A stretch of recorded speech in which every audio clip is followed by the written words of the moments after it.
जिला कांग्रेस कमेटी ने जिला अध्यक्ष अशफाक सकलैनी के नेतृत्व में उपजा प्रेस क्लब में प्रेस वार्ता की। इस दौरान जिला अध्यक्ष ने कहा कि आरक्षण खत्म करने की साजिश के तहत भाजपा की संविधान बदलने की कोशिश को 2024 के आम चुनाव में जनता ने नाकाम कर दिया था और बैसाखी सरकार बनाकर लोकतांत्रिक मूल्यों का पाठ पढ़ाया था। लेकिन बीजेपी यह चीज अब संविधान निर्माता पर निकाल रही है। बाबा साहिब का अपमान किया गया है। लेकिन दुख की बात यह है कि प्रधानमंत्री नरेंद्र मोदी ने अमित शाह को सीख देने के बजाय आरोप प्रत्यारोप की राजनीति तेज कर दी है, जिसे कोई भी देशवासी बर्दाश्त नहीं करेगा। प्रेस को संबोधित करते हुए प्रवक्ता पंडित राज शर्मा ने कहा कि कांग्रेस समेत प्रतिपक्ष ने पीएम मोदी से अमित शाह के इस्तीफे की मांग की है, लेकिन मोदी सरकार डॉक्टर अंबेडकर के अपमान को अपराध मानने को तैयार नहीं है। उल्टे बीजेपी ने संसद की कार्रवाई ठप कर रखी है। यही नहीं, अपनी मांग को लेकर प्रदर्शन कर रहे कांग्रेस सांसदों के साथ धक्का मुक्की की गई। पार्टी अध्यक्ष मल्लिकार्जुन खड़गे को गिरा दिया गया और बीजेपी ने षड्यंत्र के तहत नेता प्रतिपक्ष राहुल गांधी के खिलाफ संगीत धाराओं के तहत एफआईआर दर्ज कर दी। इस तरह की परिपाटी डालना फायदेमंद नहीं होगी। प्रेस वार्ता के बाद भोजीपुरा पीपलसाना बिहार बस्ती में राहुल गेहार के नेतृत्व में चौपाल का आयोजन किया गया। जिस तरीके से आप तमाम साथियों को मालूम है कि बाबा साहब भीमराव अंबेडकर जी जो भारत के संविधान के निर्माता हैं, उनके बारे में भारतीय जनता पार्टी की सरकार और भाजपा के नेताओं ने उनको अपमानित किया है और देश के करोड़ों जो बाबा साहब को चाहने वाले लोग हैं, उनके मन को ठेस पहुंचाने का काम किया है।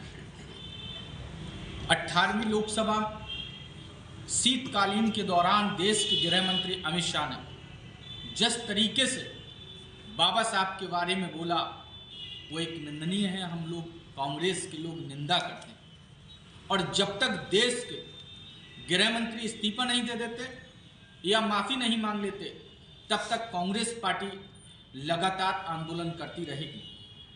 हम दलित गांव में जा रहे हैं, बहुत से गांवों में जाकर हम चौपाल लगा रहे हैं और बाबा साहब भीमराव अंबेडकर को अल्पसंख्यक समाज हो, दलित समाज हो और बहुत से समाज के लोग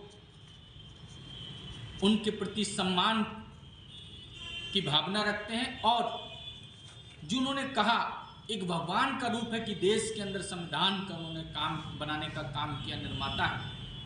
ऐसे में हम तमाम गांव में चौपाल लगा रहे हैं और जब तक चाहे हमारे यहाँ बाबा साहब भीमराव अंबेडकर संविधान मार्च हम लोग करेंगे 24 तारीख को, लगातार हम ये आंदोलन प्रयासरत करेंगे कि बाबा साहब के सम्मान को जिस तरीके से ठेस पहुंचाई, या तो भारतीय जनता पार्टी की सरकार तत्काल प्रभाव से जो कहते हैं नरेंद्र मोदी जी कि हमारा 56 इंची सीना है, हम 56 इंची सीना तब मानेंगे जब आप गृह मंत्री जिन्होंने बाबा साहब भीमराव अंबेडकर जी का अपमान किया उनसे इस्तीफा मांगिए, उनको बर्खास्त करिए और जब तक ये माफ़ी नहीं मांग लेते और जब तक यह पद से नहीं हटा दिया जाता, तब तक कांग्रेस पार्टी लगातार ऐसे आंदोलन करती रहेगी और लगातार ये हमारा संघर्ष जारी है। जैसा कि पूरा भारतवर्ष इस बात को जानता है कि हमारे देश के गृह मंत्री अमित शाह जी ने जो अभद्र भाषा का प्रयोग किया है, जो भारत रत्न श्री अंबेडकर जी का अपमान किया है, भारत रत्न श्री अंबेडकर जी का ही अपमान उन्होंने नहीं किया है बल्कि पूरे देशवासियों का अपमान किया है। ऐसी अभद्र भाषा का प्रयोग करने वाले की हम कड़ी निंदा करते हैं और घोर भर्त्सना करते हैं। जय हिंद, जय भारत। आखिर क्या कहा था उन्होंने ये कहा कि जितने हमारे भारत के लोग और जितने दलित समाज के लोग जो जितना अंबेडकर जी का नाम ले रहे हैं, अगर इतना ही नाम भगवान जी का लेते तो 7 जन्मों के पाप उनके माफ हो जाते। अंबेडकर दलितों के मसीहा हैं, पूरे भारत देश के भारत रत्न प्राप्त व्यक्ति हैं और ये पहले व्यक्ति हैं भारत देश के जिन्होंने 197 अनुच्छेद, 397 अनुच्छेद और 9 भारत का संविधान बना के तैयार करा, जिसकी आज पूरे भारत में भूरी भूरी प्रशंसा होती है। भारत में ही नहीं अपितु पूरी दुनिया में भारत में किसने किया था इसको? है